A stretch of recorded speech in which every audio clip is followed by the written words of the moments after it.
Hello साथियों, कैसे हो आप सब। आई होप आप लोग बहुत ज़्यादा अच्छे होंगे।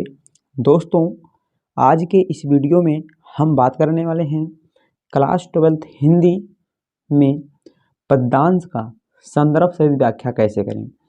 दोस्तों, बहुत से बच्चे कमेंट कर रहे थे कि गद्य में संदर्भ सहित व्याख्या तो हो जाता है, लेकिन पद्य में संदर्भ सहित व्याख्या नहीं हो पाता। आप कुछ ट्रिक बताइए। तो मेरे दोस्त, आज के इसी छोटे से वीडियो में मैं आपको बहुत ही बेहतरीन तरीके से पद्यांश के संदर्भ से व्याख्या कैसे करते हैं आपको मैं बताने वाला हूं। ठीक है मेरे दोस्त, जैसा कि आप सभी जानते हैं कि गद्यांश और पद्यांश दोनों में मिलाकर 20 नंबर का जो है ना व्याख्या और संदर्भ और बाकी सभी क्वेश्चन जो 10 क्वेश्चन होते हैं वो 20 नंबर में पूछे जाते हैं। तो मेरे दोस्त, मैं आपको बहुत ही लाजवाब तरीके से और एक बहुत ही ज़्यादा मोस्ट इम्पॉर्टेंट पद्यांश को बताने वाला हूं। तो आपसे रिक्वेस्ट है आप वीडियो में एंड तक बने रहिएगा। तो चलिए नो बकवास, वीडियो को हम शुरू करते हैं। दोस्तों, यहाँ पर मैंने एक बहुत ही ज़्यादा मोस्ट इम्पॉर्टेंट पद्यांश को लिया हुआ है जिसको मैं आपको बताने वाला हूँ। और दोस्तों, ये काफ़ी बार आपके बोर्ड एग्जाम में पूछा गया है, तो आप इम्पॉर्टेंट क्वेश्चन तो जान ही जाएंगे। और दोस्तों, कैसे इस क्वेश्चन को हल करते हैं ये भी मैं आपको आसान तरीके से बता दूंगा। तो मेरे दोस्त, मैं सबसे पहले आपको बता दूं कि पद्यांश में जो होता है क्वेश्चन नंबर 3 में ये क्वेश्चन पूछा जाता है। वहाँ पर आपको दो इस प्रकार से जो पैराग्राफ दिए होते हैं उनमें से अथवा लगा होता है। दो में से कोई एक आपको करना होता है। आपको जो आ रहा है दोस्तों वही आपको करना है। ठीक है मेरे दोस्त, तो चलिए हम आपको यहाँ पर बता दे रहे हैं किस प्रकार से आपको, ठीक है ना, इसको सॉल्व करना है। तो सबसे पहले यहाँ पर आप पढ़िएगा, ठीक है ना। इसको आप एक बार 2 बार आपको अच्छे से यहाँ पर पढ़ना है। लिखा है कि सावधान मनुष्य, यदि विज्ञान है तलवार तो इसे दे फेंक, तजकर मोह स्मृति के पार, हो चुका है सिद्ध है तू शिशु अभी अज्ञान, फूल कांटों की तुझे कुछ भी नहीं पहचान, खेल सकता तू नहीं ले हाथ में तलवार, काट लेगा अंग तीखी है बड़ी आधार। दोस्तों, यहाँ पर जो पैराग्राफ दिया गया है मेरे दोस्त, अगर आप इसको पढ़े होंगे ना, ठीक है ना, तो आपको पता लग गया होगा कि यह किस पाठ से लिया गया है और उस पाठ के रचयिता कौन है। ठीक है मेरे दोस्त, तो इस प्रकार से आपके बोर्ड एग्जाम में आ जाएगा। ठीक है ना। बहुत ही जल्द मैं एक वीडियो लेकर आने वाला हूँ कि अगर आपने लेसन को नहीं पढ़ा है तो आप कैसे पहचानेंगे कि यह किस पाठ से लिया गया है और उस के रचयिता कौन है। इस पर मैं आपको दोस्तों एक ट्रिक के माध्यम से बताने वाला हूँ। ठीक है ना। आप दोस्तों तुरंत इसको देखते ही समझ जाएंगे कि यह किस पाठ से लिया गया है दोस्तों। ठीक है ना।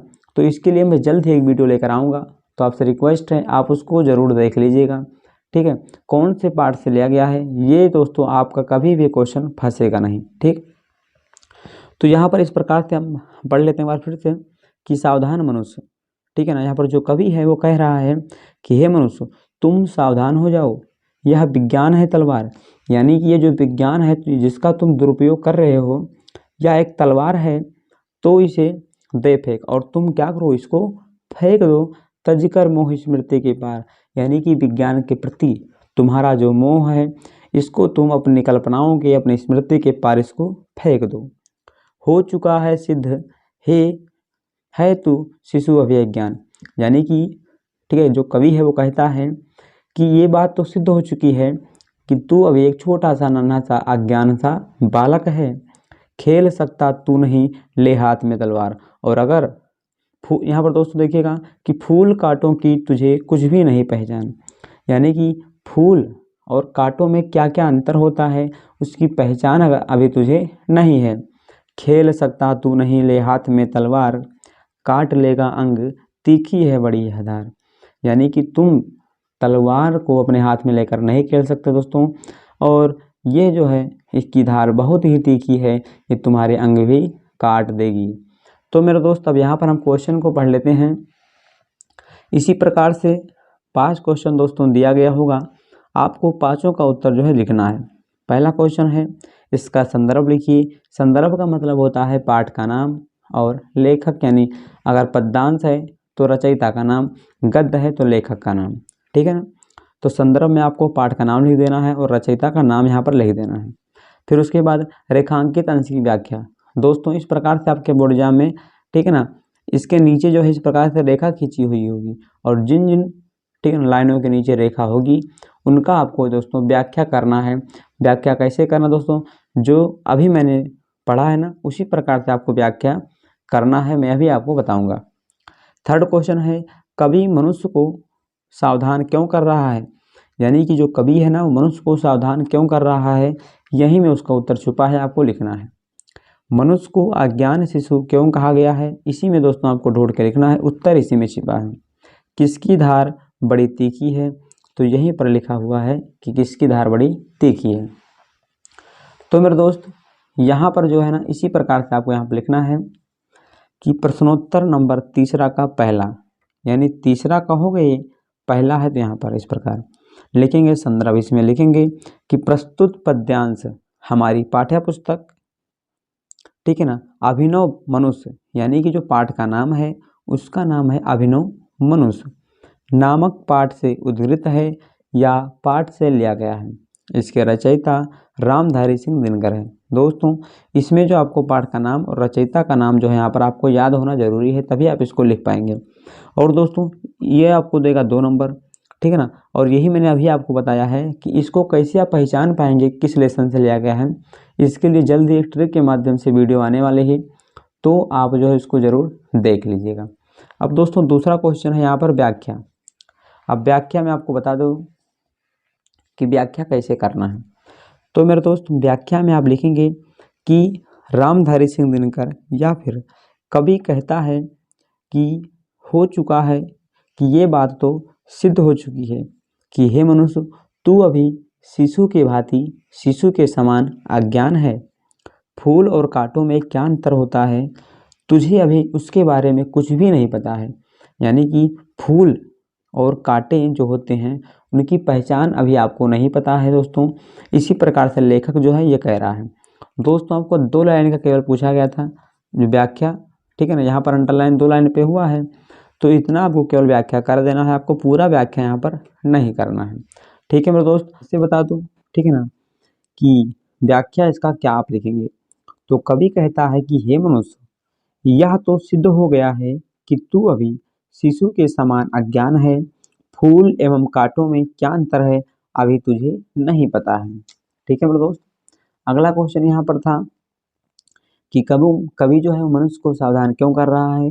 तो कवि मनुष्य को सावधान कर रहा है क्योंकि मनुष्य विज्ञान का बहुत दुरुपयोग कर रहा है जो उसके लिए खतरनाक साबित हो सकता है, ठीक है मेरे दोस्त। इसी प्रकार से आपको, ठीक है ना, अपने माध्यम से लिखना है, ना कि किताब में रटी हुई जो विद्या है, किताब में जो लिखा हुआ है उसको आपको रट के लिखना है, ठीक है ना। इस प्रकार से आपको अपने हिसाब से जो भी उसमें से छांटने के बाद आपको लगे कि वही सटीक उत्तर हो सकता है, वही आपको दोस्तों लिख देना है। अगला क्वेश्चन है यहाँ पर था कि मनुष्य को अज्ञान शिशु कहा गया है क्यों। तो इसीलिए कहा गया है क्योंकि वह नासमझ होकर शिशुओं की भांति विज्ञान का दुरुपयोग कर रहा है। दोस्तों इसका और इसका जो उत्तर है ना लगभग सेम होगा, ठीक। अब दोस्तों यहाँ पर अगला क्वेश्चन था कि किसकी धार बहुत तीखी है। तो तलवार की धार या फिर विज्ञान के तलवार की धार बहुत ही ज़्यादा क्या है दोस्तों, तीखी है, ठीक है मेरे दोस्त। तो ये तो मैंने आपको बता दिया कि आप कैसे संदर्भ लिखेंगे, व्याख्या लिखेंगे, बाकी 3 क्वेश्चन को आप कैसे हल करेंगे ये मैंने आपको दोस्तों अच्छे से बता दिया है। अगर दोस्तों आप ये भी जानना चाहते हैं कि जो यहाँ पर पैराग्राफ आया है ना ये किस लेसन से आया है, ठीक है ना, आपके बोर्ड एग्जाम में जो आएगा वो किस लेसन से आएगा, कैसे आएगा, आप कैसे पहचान पाएंगे, इसके लिए दोस्तों मैं जल्द ही एक वीडियो लेकर आने वाला हूँ, तो आप उसको ज़रूर देख लीजिएगा। मैं दोस्तों गारंटी के साथ कह रहा हूँ कि अगर आपने उस वीडियो को देख लिया ना तो कोई भी गद्यांश में से आ जाए या फिर कोई भी पद्यांश में से आ जाए, आपका दोस्तों 20 में से 20 नंबर बिल्कुल पक्का हो जाएगा, ठीक है ना। यानी कि आपको बिल्कुल भी समस्या नहीं होगी कि यह किस लेसन से आया है, ठीक है ना, इसका संदर्भ मैं कैसे लिखूं। तो मेरे दोस्त आप हमारे चैनल को इसके लिए सब्सक्राइब कर लीजिए ताकि जब भी वीडियो आए तो आपको तुरंत वीडियो का नोटिफिकेशन मिल सके। तो दोस्तों आशा करता हूँ कि आपको आज का वीडियो काफ़ी अच्छा, बेहतरीन, लाजवाब लगा होगा। तो फिर आज के लिए इतना ही, फिर मिलते हैं किसी नेक्स्ट वीडियो में। तब तक के लिए जय हिंद, वंदे मातरम, जय माँ सरस्वती।